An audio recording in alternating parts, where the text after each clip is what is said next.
అందరికీ నమస్తే అండి. ఈ అక్క ఏంటిది ఈరోజు ఏంటి నల్లగా ఉన్నాయి బాక్స్లో పెడుతుంది అని అనుకుంటున్నారా? ఏం లేదండి, ఇవి నల్ల నువ్వుల లడ్డూలు, బెల్లంతో చేసినవి. బెల్లము నల్ల నువ్వులతో కలిపి చేసిన అంటే ఇనుముతో సమానం. మనము పిల్లలకి చిన్నప్పటి నుంచి ఇవి అలవాటు చేసినాం అనుకోండి, వాళ్ళ బోన్స్ ఇనుములాగా తయారైతే దృఢంగా గట్టిగా బలంగా ఉంటారు.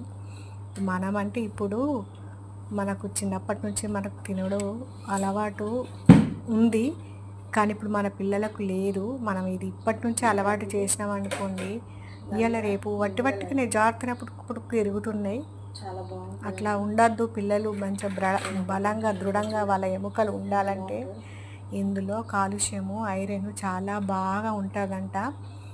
ఈ నల్ల నువ్వులు అంటే ఇంకా ఇనుముతో సమానం అని నేను విన్నాను, తెలుసుకున్నాను. మీకు కూడా చెప్తున్నాను. మీకు ఇది చేసుకొని వీలు కాని వాళ్ళు, ఆఫీసుకి వెళ్ళే వాళ్ళు నాకు ఆర్డర్ పెట్టండి, నేను పంపిస్తాను. వీలైన వాళ్ళు ఇంట్లోనే చేసుకొని తినండి. ఇది పెద్ద బ్రహ్మ విద్య ఏం కాదు. నల్ల నువ్వులు బెల్లం ఈ రెండు ఉంటే చాలు, చాలా కమ్మగా టేస్టీగా ఉన్నాయి. మీరు కూడా చేసుకొని తినండి. పిల్లలకు అలవాటు చేయండి. రోజుకొకటి చొప్పున పెట్టండి పిల్లలకి.